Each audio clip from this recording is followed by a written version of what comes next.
But now I don't see those cobbles and curbs. I don't hear the blues anymore. Rough Trade is giving away a third of the first 3 months of the Rough Trade Club plus new music membership exclusively to 101 Part-Time Jobs listeners. Become a member of Rough Trade Club New Music and you'll receive the Rough Trade Album of the Month straight to your door every month on exclusive vinyl pressing with exclusive bonus material. Club members have received exclusive pressings of albums from Sufjan Stevens, Sprints, The Last Dinner Party, Julie Byrne, and Over Mono, just to name a few, this past year alone. Sign up using the promo code CLUB101POD and you'll get the Rough Trade Album of the Month, English Teacher's excellent debut album, This Could Be Texas, on exclusive Galaxy Gold for a third of the usual price. Here's English Teacher on a recent episode of 101.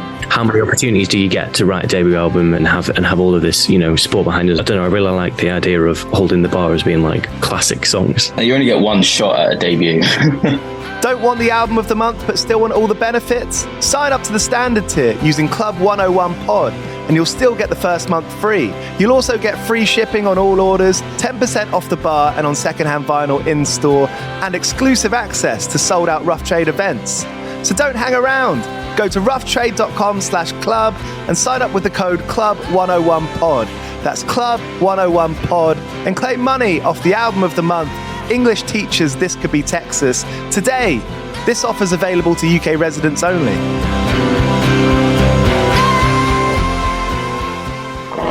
Do you play in bands? I did for the longest time. And I wish that I knew that DistroKid was a thing. I don't even think it existed back then. DistroKid makes music distribution fun and easy with unlimited uploads, and artists keep 100% of your royalties and earnings. 1 million plus artists rely on DistroKid to get their music on Spotify, Apple, YouTube, TikTok, Tidal, Instagram, and all the major streaming services. When you get DistroKid, you can see a DistroKid bank and withdraw your earnings. You get notified when you've earned royalties and you can withdraw via the app. And you can even check your streaming stats on Spotify and Apple. Get 30% off your first year on DistroKid by going to distrokid.com/VIP/101pod. 30% off for your first year. That's not bad. We know it's a tough world out there. Why don't you make it easier for yourself? And to get 30% off that free year as an artist, where you get 100% of your royalties and earnings, go to distrokid.com/VIP/101pod. All right, stay with me. I'll be right back after this. Hey there. Did you know Baker's always gives you savings and rewards on top of our lower than low prices? And when you download the Baker's app, you'll enjoy over $500 in savings every week with digital coupons. And don't forget fuel points to help you save up to $1 per gallon at the pump. Want to save even more? With a Boost membership, you'll get double fuel points and free delivery. So shop and save big at Baker's today. Baker's, fresh for everyone. Savings may vary by state. Restrictions apply. See site for details. The Vietnam War, it's over. Your job's just begun. A new HBO original limited series. Welcome to the world of spycraft. Strap in. From executive producers Park Chan-wook and Robert Downey Jr. What are you concealing? Based on the Pulitzer Prize-winning novel by Viet Thanh Nguyen. What if I told you that I was a communist spy? How did you become this? The Sympathizer, streaming April 14th on Max. Subscription required. Hey, Merry Christmas, Happy Holidays. From me, I'm Giles. This is 101 Part-Time Jobs, the podcast where we hear from bands and artists about how they make it work. Because it's no secret that being an independent musician today is a minefield. It's a total shit show, and no one really else is talking about it. So that's why I think that we're doing some kind of job that's worthwhile here. Thank you so much if you're a subscriber to the show. If you're new, please do click that subscribe button. We've had some amazing guests recently, from Kurt Vile to Frank Carter and the Rattlesnakes to Military Gun to Mannequin Pussy. Going into 2024, there's going to be more amazing guests who are all releasing bangers, interesting bands. I don't care if they're punk or they're folk or they're electronic or dub. If they're interesting, then I want to get them on the show. Thank you for being here. I'm doing holiday reruns over the next couple of weeks because, to be honest, I just want to lie down. So this is a new intro. The rest of what you're going to hear here is going to be an episode from earlier this year with Lambrini Girls, just before the release of their debut EP with the flaming turd on the front. They were just about to go on this massive tour. I saw them at 2000 Trees Festival. I caught the very end of it, and it was just absolute carnage. What an amazing band that are really pulling people together in what they're doing. They're kicking against the pricks, and they are doing a great job of it. So respects, Lambrini Girls. I've just experienced a Christmas miracle before we get into it. I dropped my phone. I thought I dropped it in Sainsbury's. I asked the people at Sainsbury's, can I look at the CCTV? Because I've been watching The Wire recently, and that's where my head's at. And they got really angry at me, saying, no, you don't know how to do my job. And I'm saying, I'm not telling you how to do your job. Can I see the CCTV?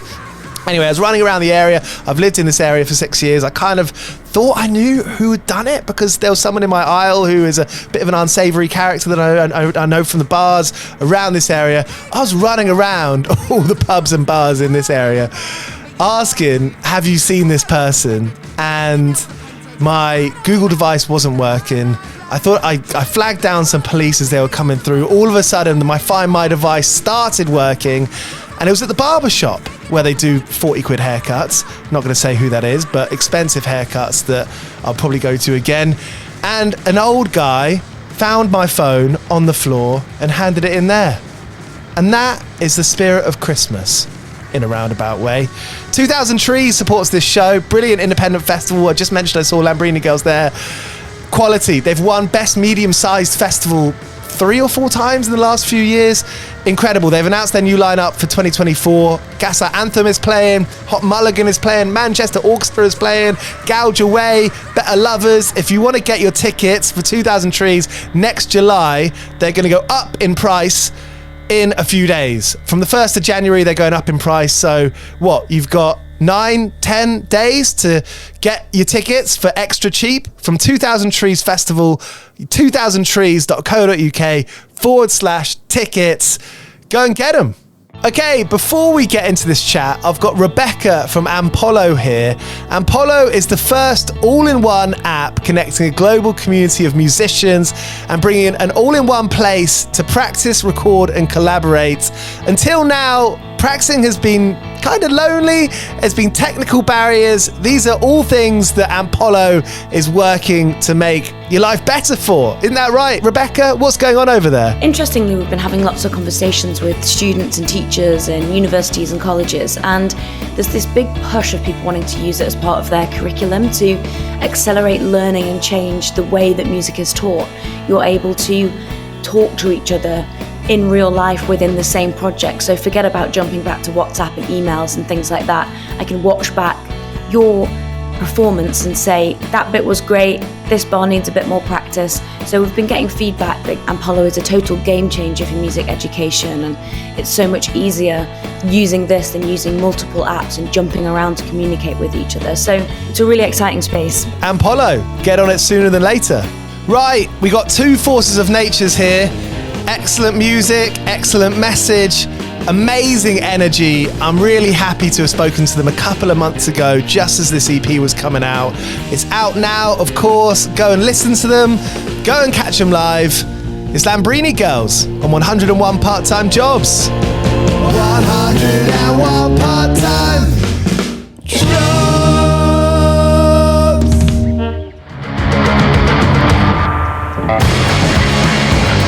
It's like, it now's quite an interesting time for music with a message, because going back 15 years, for example, which is like not very long ago, from my experience, going to punk shows or rock shows or hardcore shows, whatever it is, like bigger scale at bigger venues like O2 venues, or like local, where I grew up in Watford, we were lucky because we had loads of local gigs, loads of local bands and promoters. Maybe, I don't know if I was I could have been looking in the wrong direction, but now feels like a pretty vital time for bands to have a message. I think so. I mean, like, you just have to kind of look around what's going on in the world. Like, you know, it's like we're having to rally outside the Department of Education because a 16-year-old trans girl was killed. Like, it's like things, I think the thing is, it's everything's always being totally fucked. But I think now we're in an age of social media and information is spread so quickly, it can't get hidden. So it's more apparent now than ever that, you know, things need to change, really. Yeah, I feel like it's also just getting so awfully bad that it's hard for people to ignore. Like, the cost of living crisis is now not just affecting the working class, but also the sort of middle class, which unfortunately nobody cared about it when it was just the working class. But now that it's the middle class, you know, it's getting a little bit more coverage. And generally, I think with the like new legislations that the government is like employing regarding protests and trans rights, it's just coming to a bit of a head. And like it's crunch time, baby. Like, and we just like, yeah, there's definitely like more and more things for Phoebes to write about as time goes on, you know. So yeah, in a way you're right. Like, the issues have always been there. I think they're just being more apparent. Yeah. We're in the generation where, you know, even working from home, that's kind of changed the perception of work and what it means to like have a full-time job. And to, because I think like, look, a massive part of this conversation for me is like everything comes back to identity, and work comes back to identity, because it's just like what you do. Well, that's the first thing you ask someone when you meet someone at a party. Within the first 5 things you talk about is your fucking job, right? So what do you do? Yeah. Well, now I just do this. I've just gone, I quit my job so I can do this more. Sweet. Yeah. I think like we are in a very fortunate position. We've got a bit of a leg up compared to other bands, because we're working and obviously sustaining ourselves. Like, we're not paying ourselves or anything. But I had an inheritance from my dad, who passed away. So that allowed us to kind of get where we are a lot quicker. I don't think it's like the sole reason we got to where we are, but it's definitely, you know, other bands would have probably had to take a lot more time in order to, you know, pay for an EP or like, you know, rely on funding and stuff like that. So I think it's important to be transparent about that, because it's important to acknowledge that, like, regardless of like both me and Lily's backgrounds, which are very like different, like, it's like we are benefiting thereof for privilege. So that's something that we have to acknowledge and be transparent about, because if we didn't have that, then we probably wouldn't be doing an interview with you right now. You like probably wouldn't know who we are. So, you know, it's extremely important to like be transparent and acknowledge that. Are you able to kind of think ahead and look at like how you can structure yourselves and basically be smart about like living what you have whilst, you know, doing the thing that you like doing most of the time? You know, for example, that might be living in a town that's not expensive, or hanging out places that aren't too expensive. Have you thought much about that? I'm sorry, this is a bit of like a Poindexter question, but I find that stuff interesting. That's all right. I mean, I've got no self-control with money. So what I do is live paycheck to paycheck. And then when I get paid, I go drink to the loads pub, of beers. drink loads of beers, buy loads of ciggies, and then I blow my rent money, and then I have to sell shit to make my rent. So, and I've done that with lots of things, done that with a guitar, laptop, just to make my rent. And then I do the same thing. But I'm getting to the point where I don't really have much more to sell. Like, I moved back in with my mum. Like 3 months ago, and I was living in London, and Lils lives in Brighton, and my mum lives in Brighton, which I'm very lucky with. So I was like, Mum, I need to come back home. Came back home. I've started a new job, and that I'm literally like, they don't know I'm in a band. They can't know I'm in a band because they won't like it. But I'm selling advertising space in Richmond, and it's fucking soul destroying. So I'm working down there, and I want to move back to London. But like the thing is, it's like balancing it and actually making it sustainable is one thing. It's like, if this like has taught me one thing, it's like I actually have to try and actually like budget, because I'm facing the direct consequences of not budgeting my money, which is not being able to pay my rent. But I think it's also really important in regards to sustainability of the band and stuff. It's like we are at a point now where we're like, how long can we have our jobs for? Because we are so fucking busy. Yeah, Phoebe's already swapped jobs. So Phoebe quit her job for a really important show because she couldn't get the day off. So that was I handed in my notice. My last day is 12th of June. Nice. No idea what I'm going to do, because over the summer, obviously, we're out like playing shows in Europe and stuff so much that I won't actually be here. Like, I think we're here maybe like 10 days out of the month for both June and July. So it'll be, I probably need to start thinking about that, but that's basically it. Yeah. Nils was thinking about doing voiceover work, weren't you? Yeah, I was, but it seems like everyone wants like an acting qualification, and I'm mate, you'd be fucking welcome. awful You at can do acting. like a good voice, like Yeah, hello. smash it. My name's Lily. This is the. looking for something that we can maybe do out on the road or like on a freelance basis. I want to sell my pants. I've literally tried to find somewhere to sell my pants online. If anyone is like listening to this and they know somewhere where I can sell my used pants, I think message the band account. I've actually looked into that extensively many times, and can't find anywhere. It's also extremely competitive, so you need to actually kind of be on it like 8 hours a day, like posting shit, and like it is a lot of effort, and like you need to build up a clientele. And because I've read into it so much, and everyone's like, it's not as easy as it seems. Like, you need to have like a proper image and like a business and blah blah blah. What about like Gumtree? Yeah, I think they want a backstory as well. I don't think it's enough, from my understanding of people doing it. You have to be like ballerina from Brazil, or like, you know, something like that. They want like those kinds. It's fucking weird. They just sexualize and fetishize fucking everything. I mean, you hit the nail on the head there when you said like, what's sustainability in being a band? What does that look like? I think that's my question. And you put it better than I ever could. And like, I guess what does that look like? Like, what does, you know, this EP, it's ace, been listening to it over the weekend, out on Big Scary Monsters, which is such a sick label. You know, you surrounding yourself with good people seems to be like the number one thing that you can do as a band. And then like beyond that, being able to like develop yourself as musicians, as songwriters, but then also on an individual growth level.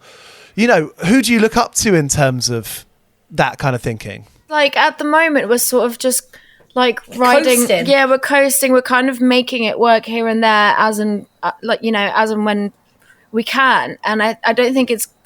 Yeah, I think maybe now you're asking these questions probably at the exact right time, because we need to be reminded. We need to think about this. Like, we don't know like that much about like the like being an industry band. It's all very new to us. Like, we've fucking smashed out gigs in London and Brighton on the DIY scene for so long, and then everything just went like that. Like, go agents, label, manager, all in the space of about a month. And it's been like the last year, and it was like building up to getting in a release schedule, building up to gigs, and like for half of that year it was all just prep. And then suddenly it was like fucking boots on the ground, let's fuck, let's go. Is literally what it's been. So it's like we're still really new to being an industry band. So like we don't really like, we're still coming to grips with how the whole thing fucking operates, let alone how like where we fit into that. And like we understand what we want to do, and like to an extent we understand like how to play the industry and blah blah blah. But play the game, baby, or else the game. Well, hey, I mean, that's an interesting question. And just from experience, you know, I started projects, and then like, you know, it's happened because it's like an all right, it's coming from a pure place. And then at some point you start listening to someone else, and that takes away the purity of it. Keeping your own personality seems to be a real trick for the bands who have lasted the longest. Yeah, it's like we're kind of fucking rigid hot on with that. it. Yeah, like we are like, that's the one thing. Like, we put a flaming pile of shit on the cover of our first EP, for Christ's sake. Like, nobody was going to tell us not to do that. Yeah. Like, we get a lot of things where it's like, oh, you shouldn't do that, and we're just like, fuck off. Like, no. Because that's the thing, like, you do see it, and it, like, I think specifically, and this is something me and Lily have had multiple conversations about, right? You see it specifically with a lot of bands that are like femme fronted, or like bands which are like all femme. Like, specifically, you see it a lot of the time. Like, you'll see this band a couple years before, and then they pop off, and you, unfortunately, and it's of no fault of their own, because it's the fucking industry and what it does to women, non-binary people, femme presenting people, it forces them to dilute themselves into, you know, something which isn't like fully them a lot of the time. So it's palatable. But at the same time with that, it basically means that in those scenarios, that's what also pushes women out of the music industry, because then it's not something which is like nearly as authentic or original. So then it just becomes something else, which is just like a standard, like, we'll feed this to people for a while and then they'll drop off, you know, the face of the earth, because people will lose interest because they're not doing what they originally set out to do. So, I mean, I think it's kind of like the industry's way of literally just booting women out the fucking door. Yeah.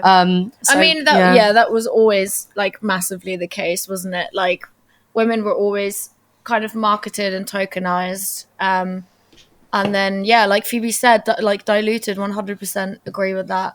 And I think, like, for us, we just want to be as off-putting as possible.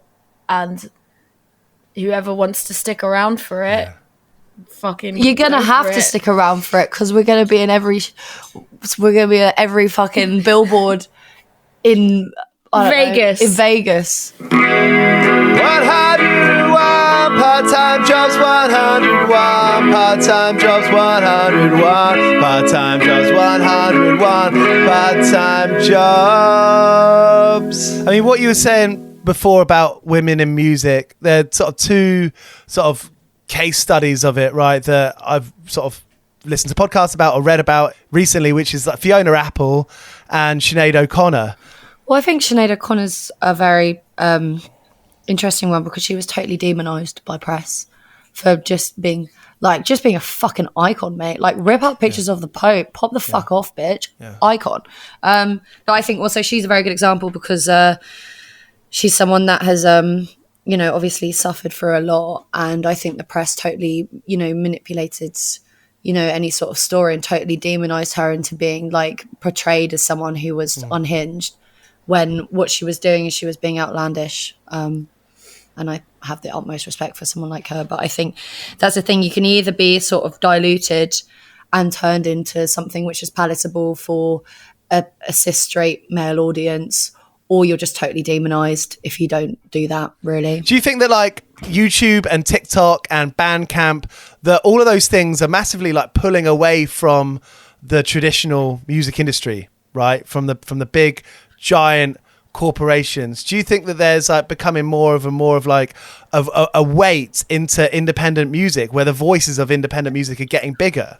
It's difficult, because you know, like, there are other platforms now which, you know, music, you know, can pop the fuck off on, like TikTok. But now you're seeing artists who are just making music specifically for TikTok. So it's no different. You're doing the same thing, just on a different platform. Like, it's like Paramore's new album, fucking amazing, but like, you got this is why I don't leave the house. That is a TikTok banger, mate. But like, I'm sure going into that they knew, because it's like you're trying to find target audiences. So whereas the majority of like a young audience that would probably enjoy a band like Paramore TikTok more than fucking hitting it for, I don't know, like, you know, a Bandcamp, or fucking like trying to hit it on radio really hard, because that's where the audience is. But then it's inherently the same capitalist thing, because you are just trying to reach that same audience that has changed platforms. And the people who own those platforms remain the same giant corporations. Have you had to make many tricky decisions as a band so far? Have you found yourself at impasses where you're like,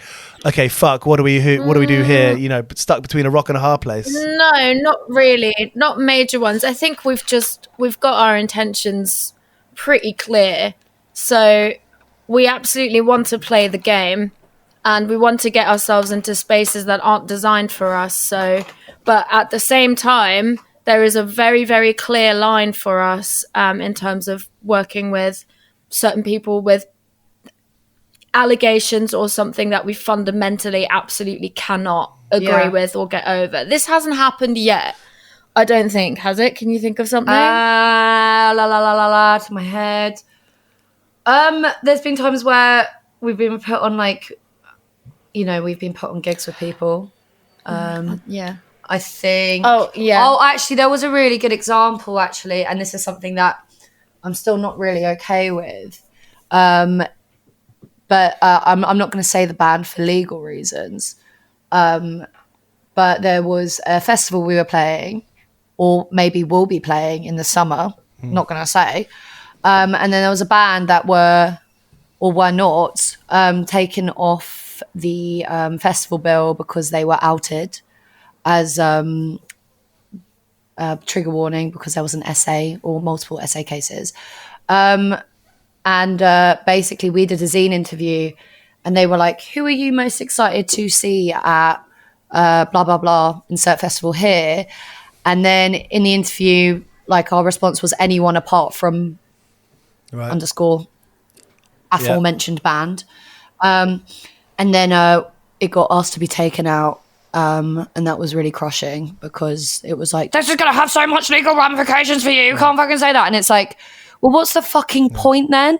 Like, why? Like, what's the fucking point of asking us, like interviewing us, if you don't expect those fucking responses? Like, it's like, you know what we're doing. You're interviewing us for this reason, because people are jumping on the bandwagon. They're like, this is so nuanced and amazing activism. But when it actually comes to it, you're like, oh no, you can't fucking say that. And it's like, well, like, you can't have your cake and eat it. Yeah, like these are examples of trying to dilute bands. We have had quite a few instances where it sort of became evident that people like to pick and choose what aspects of us they like, and oftentimes they like the chaos, you know, they like the fun and whatever, but when it's time to sort of listen to what we have to say, and when it comes to sort of listening to something uncomfortable, then people start to be like, oh no, I don't like this. Like, oh, it's like, why do they have to preach? I mean, I like Lambrini Girls, you know, but why do they have to be so preachy? It's something that we've heard word for word out of people's mouths. So that can be very frustrating. But yeah, in terms of working with people and sort of coming to an impasse where we feel like we can't say no kind of thing, I'm really confident that we're going to be very consequential about the right things, whilst also kind of doing certain things to just get ourselves into spaces where we might not be necessarily welcome. Like, we're not going to, you know, like, reject like a bill that has like an all male lineup or anything like that. Because that's, you know, that's the sort of bill we should fucking be on. For fuck's sake. With women are all non-binary, queer, and people and women are at risk of being tokenized. I think we're not really going to shy away from that, because we're still going to get in there. It's about using it to your advantage. Exactly, yeah. I'm not just saying this because it's like the you know, the shape of the room that we're in now, and I'm speaking to you guys. This is something I've like had quite a lot in my life, is that I often wanted to play the game, and I wanted to do Reading and Leeds, and I wanted to, you know, do those bits, even though I like come from a very kind of niche kind of scene that likes to pat each other on the backs. I was never really into the backpacking thing, thinking, oh, we're so cool, we're so great, we're better than anyone else. I was very interested in speaking and communicating with a wider audience. I think that's kind of more interesting. I'm interested in the way that people live. I'm interested in people's lifestyles. I'm interested in the way that people think, because it's really easy now to kind of look into a corner, be in your own crowd, and, you know, congratulate everyone about how correct they are and everything, rather than go out into the actual, you know, basically the real world, right? That is the real world out there. But it's interesting. I think that's the thing, because, you know, it's very important to, you know, affirm your peers within, like, you know, like the music community, and to enforce those safe spaces. But at the same time, you know, there is that, it is important to kind of understand, you know, how do you incite change? Is that from preaching to the choir? Is that from screaming into an echo chamber? Or is it getting in front of people who don't want to fucking hear you and making them listen? Like, that's how, you know, you incite change. And, you know, there's a lot of bands, and it's like, you know, like, we fucking hate capitalism, for fuck's sake. Like, you know, it feeds into everything. And it's like, it's, you know, there's a lot of instances of a lot of like anarcho, like punk bands who are like, fuck Spotify, fuck this, fuck that. And it's like, totally understand that. But at the same time, if you genuinely want to incite change, and you have to play the game, it's like we're signed to a label, we have a press person, we've got a radio plugger, we've got a distribution service that deals with Spotify and stuff, right? Inherently capitalist. But we just released a song off our EP called Boys in the Band, which is like the standalone, like, head single from our EP, which is about abuse on the scene, and it touches on a lot of things. And I got added to New Music Friday on Spotify, which has got a shit ton of listeners.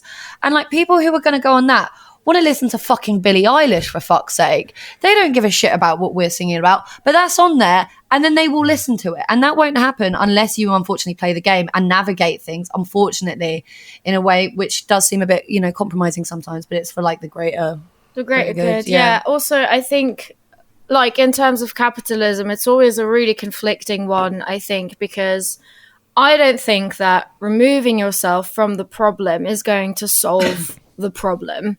So I 100% am behind boycotting certain things. It's really difficult, I guess, kind of knowing where to do that and where not to do that. But, we're born into a society without really having an alternative choice unless it's very, very extreme. Not everyone can handle those, extreme alternatives. Like, everyone's circumstances are different. Everyone's limits are different. Some people genuinely kind of have to participate in the capitalist system. That's not really a choice that is given to us. So, yeah, I think for us, we're just trying to make it work for us in our favor in order to incite some change and get a conversation going and just try to change something, or at least spread awareness, because the more people are aware, the more likely it is that there is going to be some kind of change, and the more information there is out there, the more people kind of turn against certain things, the more of a chance we have to actually make these changes, because it is a cliche, but there is power in numbers. It's proven over and over again throughout history. There's power in numbers. My introduction to punk rock was going to the sound systems and the free shows around London as a teenager. And one of the things that really struck me was that there were these messages, and there were flyers. You get handed a dozen flyers and it'd be crumpled up in your pockets all day, and you'd read them when you got home. But the thing that really that came first for me with that was the party. It was the smoke, it was the loud music, it was the dancing, it was the sleeping on the grass at midday. It's a good time. Is that something that's important to you? It's to create that enjoyable party atmosphere, inclusive party atmosphere. Yeah. I mean, we have a just fucking laugh, don't we? I think that just sort of, it's not intentional. I think, this band started out with just, with just sort of having fun, and then everything else sort of kind of came along with it. And then, we kind of learnt that you need to expand your audience, and unfortunately you need to participate in this shitty capitalist game in order to broaden your audience, which is very, very important. But yeah, in terms of the partying thing, I mean, we have a fucking great time. Yeah. Our live shows are fucking sick as fuck. I threw a Mars bar at some man's head the other day. And a Lynx shower gel. I saw him, I was like, you pelted it. And he was like, she fucking slide tackled me. Yeah. I was not expecting, we do that. Because I was trying to be like, oi, Lily. And I was like, trying to get the crowd to be like, because we were doing an install at Resident. And I was trying to be like, get Lily to the crowd to be like, let her know I'm gonna fucking WWE body slam her. And they were like, yeah. And I was like, no, fucking get her. And I was playing guitar, so I was like, yeah. And they were like, were you not standing next to each other? Were you not standing quite close to each other? Well, I moved away. Yeah, we kind of just walked about a little bit.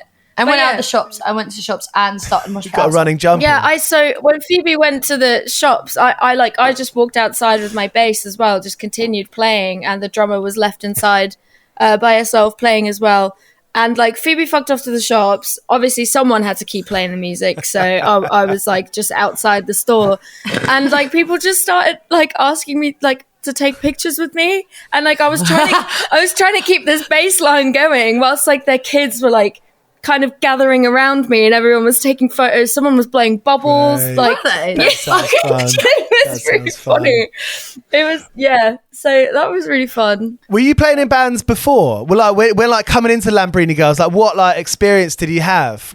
How many were you playing before? Oh, Yeah, we've both played in other bands. Yeah, me and Phoebe and Kat, our old drummer, we played together in a band called Wife Swap USA. Nice. Sounds like a great TV show. And obviously Lambrini Girls. Yeah. Lambrini Girls were already a thing. I wasn't a member. Right. I was playing in a couple of other bands. I played in a band called Sit Down and a New York band called Pure Adult. So I knew Jeremy, the singer, through my partner because they worked together. And they were doing an EU run and they asked me to play with them. So yeah, when we were in Wife Swap, I quit Wife Swap because we were doing too many shows. And then about a month later, Lambrini Girls' bassist left and they were like, I depped for them twice. And then they were like, do you want to join? And I was like, I just quit a band because I don't want to play any more gigs. But I was like, I just had so much fun. And like both Kat and Phoebe were my best mates. And so, yeah, I just did it. And then I'm really fucking glad I did because it ended up being exactly right for me. Come on. Good stuff. Yeah. Well, we were both playing in bands before. Sorry, I didn't want to speak for Phoebe. I think like it's a weird one, like, because we spoke about this in other interviews as well. It's like, I tried like, and I know Lily did as well. Like before Wife Swap, that was like the first like band that people like, when I joined Wife Swap, because it was like quite like a Brighton cloud, so you'd never really left Brighton, but people were like, Wife Swap's so fucking cool, man, oh my god, are you in Wife Swap? But before that, people wouldn't give me the time of day. They thought I was a fucking weirdo, and I'd go into venues and be like, hello, and people would be like, who are you? And then suddenly, like, because so mate Harry, he was like, do you want to join this band because I play keys as well? And I was like, yeah, I'll play keys in your band. And then suddenly everyone wants to fucking talk to you. Yeah, it's fucking ridiculous. It's like, this is something that has bothered me for so fucking long because like I studied music and like I was kind of in a band, but it wasn't a very cool band. We weren't very good. Actually, fuck that. No, we were quite good for what it was at the time. Got to celebrate it. But like I would go to gigs and people would just like look you up and down, ask you what you do, and then if you don't say, oh, I'm in XYZ band, or like work for Fred Perry, I work for, if they couldn't gain anything out of you or thought that you were cool, they wouldn't even fucking bother to like say hello or ask you how you are. Everything changed the first ever gig I played. So many people that never bothered to talk to me, say hello, which I had actively noticed through going to gigs, suddenly started speaking to me. And I was so conscious, and like it just proves over and over and over again, like people who I've known for years, who clearly like unfollowed me on Instagram a while ago, or I didn't notice, have now started following me again. I'm like, oh, well, you come crawling back. Yeah, it's absolute bullshit. I had like a few examples because I'm not very socially attuned, if you haven't realised, but I'm not very socially attuned, and when I meet new people, I'll just be like, But like I remember like having some like instances of people like just take the fucking piss out of me, be rude to your face, like, then or like you'd hear them like laugh at you, and like they'd sit and they'd be like, oh, yeah, she's not very nice, what she's doing, fucking dickhead and stuff like that. Like, which is fair. Like people still do that. People do that, but it's fine now. But like people would do it now, and they're just like, yeah, you're a fucking prick. But like people would be like do it like they were better than you. And I remember like there was one instance where like someone was just like ripping the shit out of me, and it made me feel really small. And then like I think it was like maybe I bumped into them like 2 years later, and they were like, oh my god, babe, Lambrini Girls is doing like you're everywhere, I love, oh my god, I know who this is. Yeah, and I was just like, okay, nice to see you too. But like it's just kind of classic because it seems like it's just sort of like the norm for people. Like it seems to be okay to do that, and it's like it kind of makes me sad. But I think it's also like it's important, like if you've gone through that yourself and understand that you have to like sort of earn your fucking place, which you shouldn't have to. I think it's like being two people who have like experienced like, you know, like having your backs turned to you and stuff like that, is like you understand the importance of sort of leveraging bands that aren't in the position that you are in, or younger bands and stuff like that. Also, people are fucking people. Like it doesn't matter what band you are in or what you do.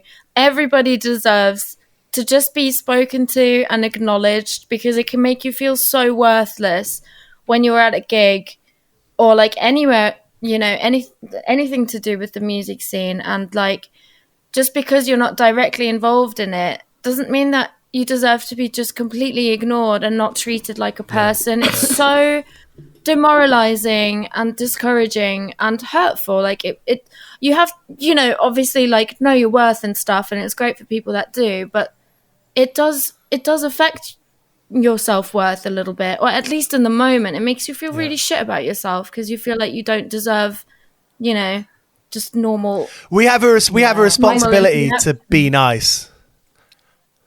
We bloody do. I think, you know, it's super important to like support, you know, bands that, even if you don't necessarily love them, even if you don't like them, it takes no more effort than it does to be an arsehole to say, oh, nice one, tight gig or whatever, you know. Yeah, I think it's like, accept, bro. Really enjoyed that. Accept, bro. It's true. No, though. I think like it's important. Like there's sometimes, because I think there's also an argument. It's like if you don't like a band, you're allowed to say you don't like a band, but at the same time, just don't be a prick about it. Like I had like this one instance. I was at Old Blue Last, and I was like watching a band, and I was like, I'm not very keen on them. And this person shouted at me, they're like, you can't say that. And I was like, well, yeah, I can. Like they're good musicians. I'm just not a fan of their music. And they were like, you can't say that, bro. You can't. And I was like, well, I can, because like art is also about, you know, forming an opinion on that. But at the same time, it's not like, I think, you know, it's like if you know, there's a band which are younger than you, then you also younger or maybe not as far along as you are, it's very important to that band that you didn't like. Would you go out of your way to discourage them? No, exactly. I was just talking to someone. Yeah. I literally just turned to someone and they were like, are you sticking up here? And I was like, oh, I'm not big fans of these guys, so I'm going to go get a drink. And they were like, what? I think British people in particular, sorry, I'm half Portuguese, half Turkish, and that like I grew up in Germany.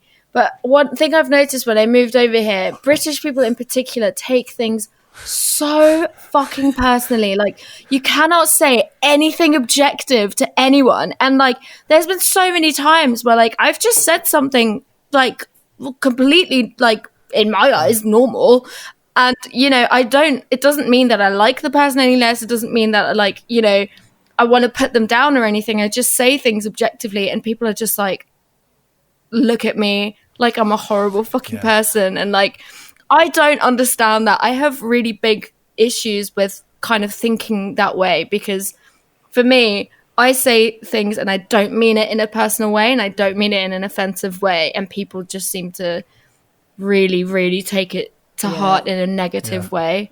And just fucking just be chill. Like it's okay. Like if I, you know, it's just nothing. Don't shit your pants. Yeah, just don't shit your pants. But there's a line between like having an opinion and like kind of keeping things to yourself sometimes and being rude to one another. Because basically, like, it's important to encourage one another. It's really important to push one another up, because everything else is fucking putting their thumb on our foreheads. Do you know what I mean? Yeah, I think it's important. Like, go to a gig. Like, if there's a band that you know and you haven't seen before, go check them out. Go and see them. If you don't like them, that's okay. Yeah. Because at the same time, I think I understand. If everyone liked every fucking single band, then nothing would have any value. Would art have value if everyone liked the same thing? The promoters would be rich. Go and check it out. Yeah, there we go. I mean, it probably would be a bit of a weird one, but still go and check it out. Like, go and see if you like it. Like, give it a chance always. I had a friend say the other day, like, all music's good music, because you can choose to listen to something or not. Yeah, I think art generally isn't objective. Like, art is subjective, and that, you know, that spans across any art form, really. Like, I don't like depends ska. What you like. There you go. But you know, I'm not going to stop ska. Like, just you and the bad manners singer. Like, I respect your bit, but I just don't. I don't like madness. They're not for me, but I respect what they did. We're going to have to end this interview soon. Well, that's okay. Leave it with that. Yeah, Phoebe doesn't don't like ska. 101 part-time jobs. 101 part-time jobs. Nice one. I like to end these with some good like work fail stories. Phoebe, you strike me as someone who's maybe had some work gaffes. Oh my God. I've been fired from probably 7 jobs. Do you mean band specific? No, Or jobs. No, jobs. Okay. I got fired from Burger King. I got fired from Monkey Business, which is a soft play centre, because I was really hungover there and I was like sweating. They were like, you can't do this to your own kids. I got fired from a vape factory. I worked in a vape factory with my friend Lucy in the summer, and I got fired because they were shipping all this vape liquid across seas, and I didn't put any of the lids on properly, so it all spilled and they lost thousands of pounds. I did not know that about you. Yeah, it was a crazy time. I stopped. Oh no, I didn't. Yeah, fuck yeah. What else did I work? I got fired from Universal Music. I worked at Universal Music. I got there as a temp for a recruitment agency, and I got fired because I basically wasn't really doing my job properly. And they'd be like, "You said it was your aunt's wedding, and that's why you couldn't work today. But we've just seen you've played a gig in Rotterdam." So that too. I think that's all the jobs I've been fired from. I've not got nearly as interesting stories as Phoebe because I've never been fired. I did walk out of a job once mid-shift. I was working at New Look as a what was it? A footwear specialist. Fucking hell, it was so depressing. It was in Woking as well at the Peacock Centre. It was just fucking awful. And HR came in and were just checking everything, and the manager was speaking to me like absolute shit. So I just went and got my coat and just walked out. And it was my only full-time job. It wasn't a part-time one. I was just literally fuck this. I can't really. That's quite a big special. That's quite a big title, isn't it? Footwear specialist. Sounds footwear exciting. Specialist. You'd think so, wouldn't you? But I was 19 and just raw dogging it, not in education, just having to pay rent kind of thing. But actually, I've worked at Fender for the last 4 years. Nice. And now I have to quit and move on for. Yeah, we'll see. You got your notice, so you finish in what, 2 weeks, 3 weeks? I guess, yeah, about 3 weeks. I'm scared. I don't like change at all. What's the first thing you're gonna do? Well, I'm going on tour the very next day of my last day, so I guess that's What have you been doing at Fender? I'm a sales admin / account manager. So I work because I grew up in Germany, so I speak German. So I was looking after the German dealers basically, and B2B. Ich spreche ein bisschen Deutsch. Sehr gut. Ich lerne. Ja, es hört sich toll an. Ich liebe Deutsch, Val. That means I love diarrhea. That's the only thing I know how to say them. Yeah. I think that's the point to finish, isn't it? Yeah. Final words. Thank you so much. It's been ace. Thank you. You're a legend. Yeah, you're sick. So there was Lily and Phoebe here on the Christmas holiday rerun, 101 part-time jobs. Thank you for joining. Look, have a great Christmas, New Year, drink responsibly, look after your friends, say things that you mean what you say, and I think it might be okay. I'll be back at the start of the new year with some amazing episodes, so make sure you click subscribe. Listen to Lambrini Girls, You're Welcome EP again, and see you later. Ta-ta! It is Ryan here, and I have a question for you. What do you do when you win? Are you a fist pumper, a woohooer, a hand clapper, a high fiver? I kind of like the high five, but if you want to hone in on those winning moves, check out Chumba Casino. At ChumbaCasino.com, choose from hundreds of social casino style games for your chance to redeem serious cash prizes. There are new game releases weekly, plus free daily bonuses. So don't wait. Start having the most fun ever at ChumbaCasino.com. No purchase necessary. VGW Group. Void where prohibited by law. See terms and conditions. 18+.